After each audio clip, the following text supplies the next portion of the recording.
So let me get this straight.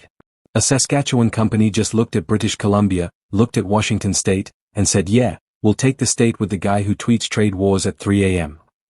David Eby is absolutely losing it, and honestly, this is the most Canadian drama we've had since someone put pineapple on pizza and called it Hawaiian. Welcome back to Canadian Insights, where today we're unpacking why a billion-dollar potash deal just became the saltiest breakup in Canadian politics. And trust me, the irony of a potash company being salty is not lost on me. Here's what went down. Nutrien Ltd, Saskatchewan's fertilizer giant and one of the world's biggest potash producers, just announced they are building a $1 billion export terminal. That's billion with a B, as in big enough to make any province sit up and beg.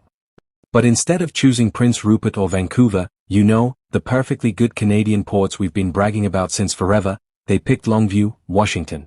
That's right. They looked at staying in Canada and said, nah, we're good. And David Eby, BC's premier, is about as happy as a hockey fan watching their team blow a 3-goal lead in the third period. Eby didn't hold back. He told reporters he was really disappointed, which in Canadian political speak translates to I'm absolutely furious but I still have to be polite about it. He pointed out that this investment could have benefited the entire country through West Coast port expansion. You know, jobs, infrastructure, economic growth, all that good stuff we keep saying we want. But instead, Saskatchewan potash is about to become a hostage to, and I quote, the whims of President Donald Trump. Because nothing says smart business strategy like voluntarily putting your billion-dollar operation at the mercy of a guy who once suggested nuking hurricanes. What could possibly go wrong? Now before we all grab our pitchforks and start a Buy Canadian Ports campaign, let's talk about why Nutrien actually made this choice. Because spoiler alert, they didn't do it just to make David Eby's day worse. Vaughn Palmer, veteran political columnist, broke down the real reasons, and folks, they're not pretty for Canada. Nutrien says Longview makes more sense for a host of cost reasons. Not one reason. Not two reasons. A host of reasons. That's corporate speak for we ran the numbers and Canada didn't even come close. Let's unpack this. First, there's infrastructure. Longview already has the rail connections, the river access, and the industrial capacity ready to go. Meanwhile, Canadian ports are dealing with congestion that makes rush hour on the 401 look like a Sunday drive. Then there's regulatory speed. Washington State apparently moves faster than a Timbit disappearing at a morning meeting. Canadian regulatory processes? Let's just say they're thorough. Very thorough. Painfully thorough. The kind of thorough where companies start measuring timelines in geological eras.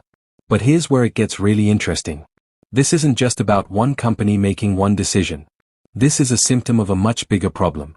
Canada keeps positioning itself as this trade-friendly, business-welcoming nation with strategic Pacific access.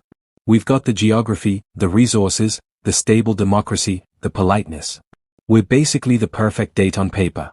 But then companies look at the actual costs, the actual timelines, the actual red tape, and suddenly Washington State starts looking real attractive.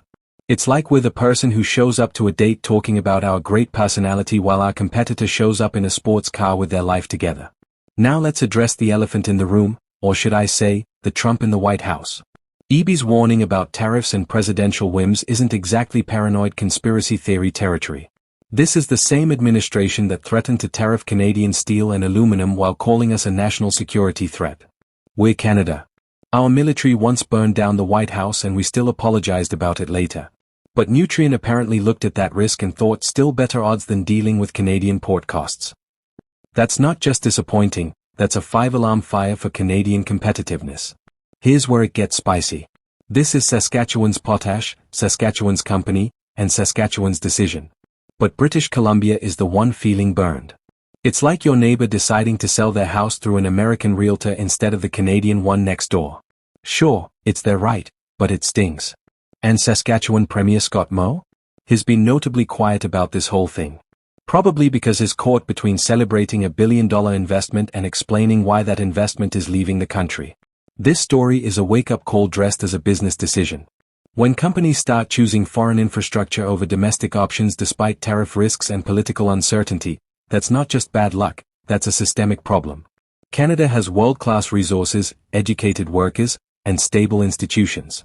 But somewhere between having all the right ingredients and actually making the meal, we're losing companies to competitors who figured out how to streamline the recipe. We're like the kid in school who keeps getting marked down for not showing our work, except in this case, showing our work involves 17 environmental assessments and a 3-year consultation period. The real question isn't whether David Eby is disappointed. The real question is what happens next. Does this become the moment that finally sparks serious reform in port operations and regulatory processes? Or does it become another news story that generates concerned press releases but no actual change? Because right now, Nutrien is moving forward with Washington State, and British Columbia is left holding a participation ribbon that says thanks for being in consideration. This isn't about being anti-American or blindly patriotic. This is about recognizing that in a competitive global economy, good intentions and great geography aren't enough. Companies will go wherever the math makes sense, and right now, the math is sending a billion-dollar project across the border.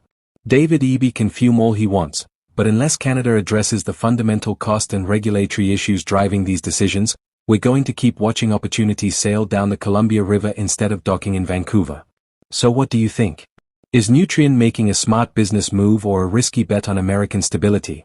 Should Canada be reforming port operations, or is this just one company's unique situation? Drop your thoughts in the comments because I want to hear if you think this is a wake-up call or just another day in cross-border business. And if you're enjoying these deep dives into Canadian politics and the stories that actually matter, smash that subscribe button. We're dropping multiple videos daily on Canadian Insights, bringing you the news with the energy and analysis you actually want to watch. Hit the bell so you never miss when we break down the next political drama, economic shakeup, or moment that has premiers publicly using the word disappointed. Thanks for watching, and I'll catch you in the next one.